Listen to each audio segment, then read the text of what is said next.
Continue our conversation on the road ahead for the Russia-Ukraine conflict. Joining me is Ambassador Manjeev Singh Puri, former senior diplomat. Ambassador Puri, good evening and welcome. Now, there have been speculations around peace in the Ukraine conflict for so many times in the past. What is your sense of what is different this time? Bindu, thank you very much. And you are absolutely right. Many a times things have appeared that they've come very much closer. Please note, the Russians have pretty much got most of the areas which they feel are Russian areas in Ukraine. Secondly, they are getting hit by the Ukrainians in places where they thought they couldn't have been hit through missiles, drones, and so on and so forth.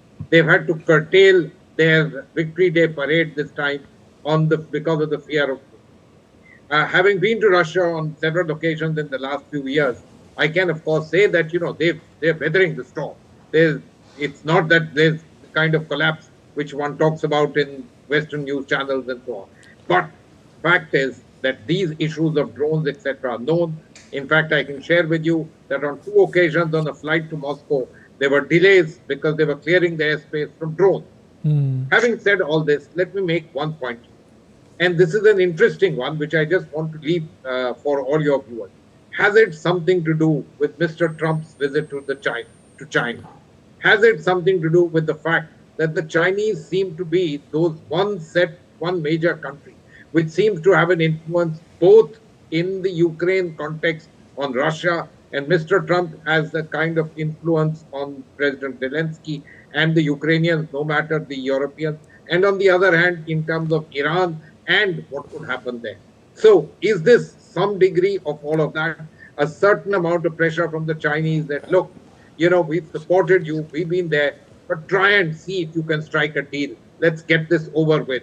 The war isn't really very good for us and, let me say, the global economy. Right.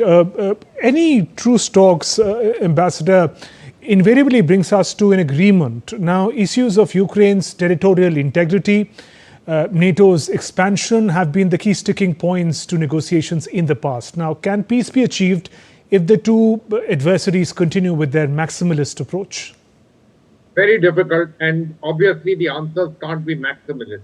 But President Trump, for the last year, more than a year, has been pressurizing the Ukrainians. Thanks to the Europeans, a certain kind of pushback, they've been able to pull things back. And maybe over the last couple of months or more than that, they've been able to benefit from the fact that American attention has been focused in the Iran sphere of action. So it is a bit tough call, but no doubt about the fact that, there is an interest among the Americans at least, President Trump and his cohort, that we should try and bring about an answer to this. He would like to see that things get materialized in a positive direction in his time. The Europeans also realize that while they are there and they want to back the Ukrainians, without the Americans, it's a little tough. The Russians also possibly are feeling a certain amount of heat from the Chinese saying that, look, try and find a solution to this. It's been 5 long years. Let's hope so. Subhendu, the way I look at it is neither the Russia-Ukraine conflict nor the one in Iran has been good for the world, and certainly not good.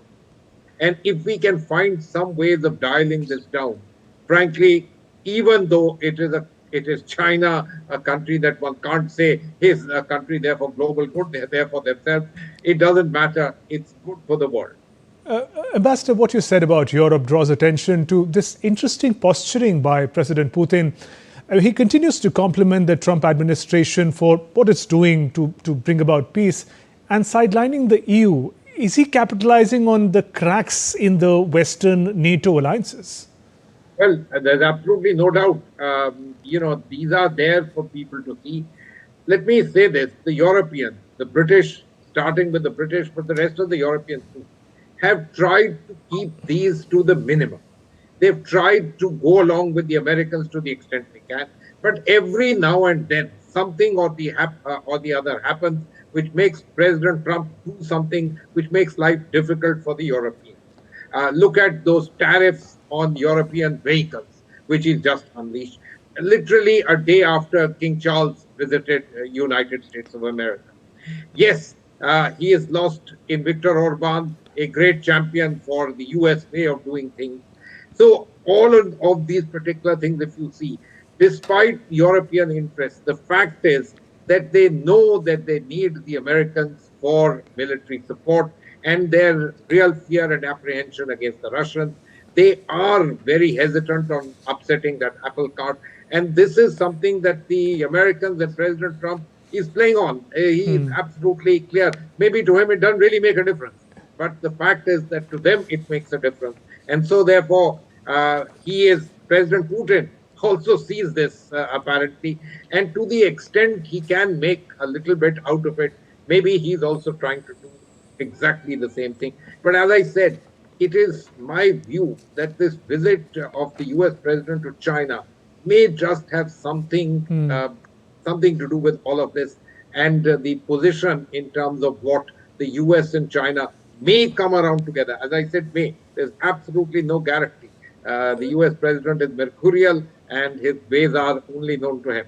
Right. Another important development that I draw your attention to, Ambassador, for the first time since these over 4 years of conflict fighting between Russia and Ukraine, President Putin has expressed openness to meet his Ukrainian counterpart face to face outside of Russia in a third country.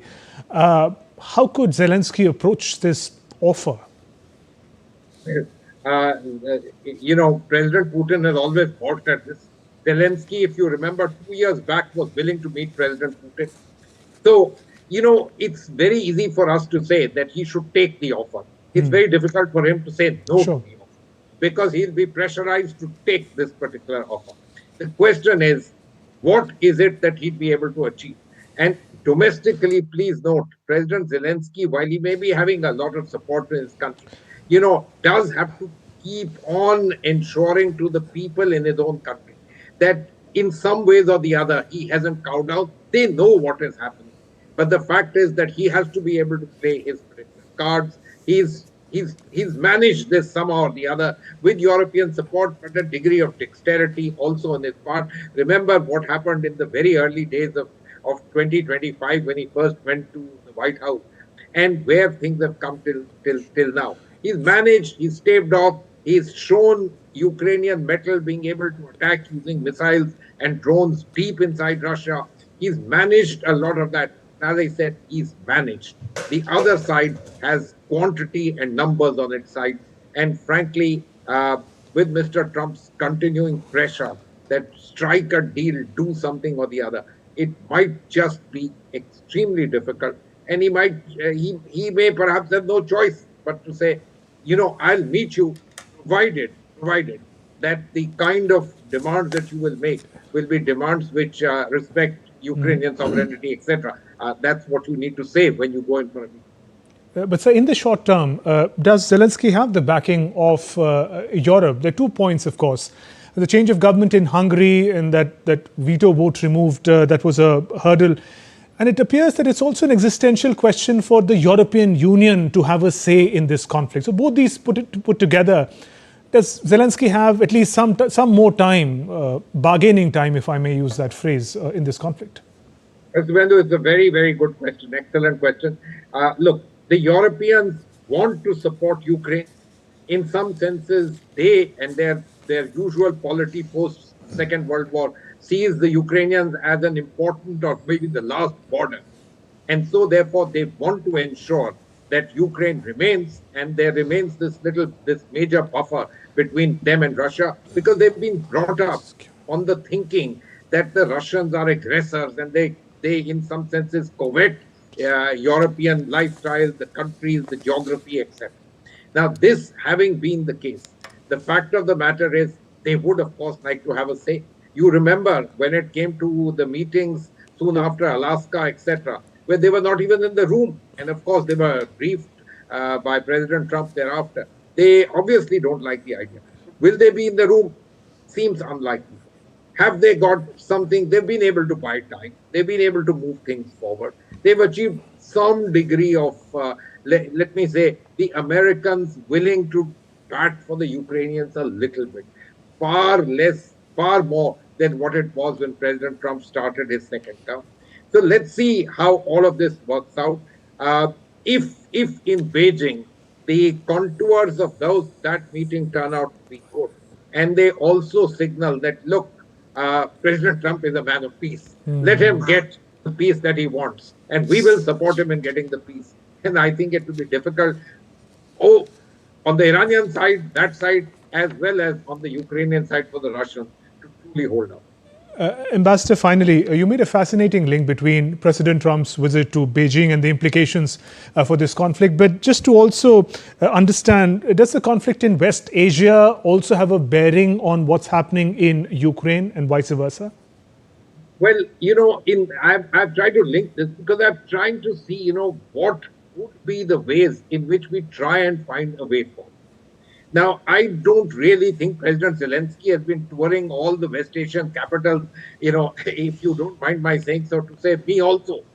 We've forgotten in the last 2 to 3 months of what is happening. And so, therefore, he's been going around talking to the Arab countries, talking to each and every one of them to try and see, what can you do? This is quite apart from the fact that Ukraine has very good drone technology, which these people could use, something that they never thought of before that. And now that they're going to be spending lots of money, why not look at it as a market? All of that is particularly important, no doubt on all of those counts. But the fact of the matter is, and I go back and I want to just leave this point, it's a perception that I have that perhaps in this meeting of the ground between the US and the Chinese, it's not just bilateral issues, trade and so on, which would get taken forward, but perhaps the Americans and the Chinese would say, look, let's try and find a way by which we focus ourselves on economic growth for both of us. And if you don't mind, without their saying that, we do become the G2 of the world. And therefore, we tell all our partners, allies, etc., try and find a solution to your problems, no matter how intractable they do appear. All right, we leave it at that for now. Ambassador Manjeev Singh Puri, always a pleasure interacting with you. Thank you very much.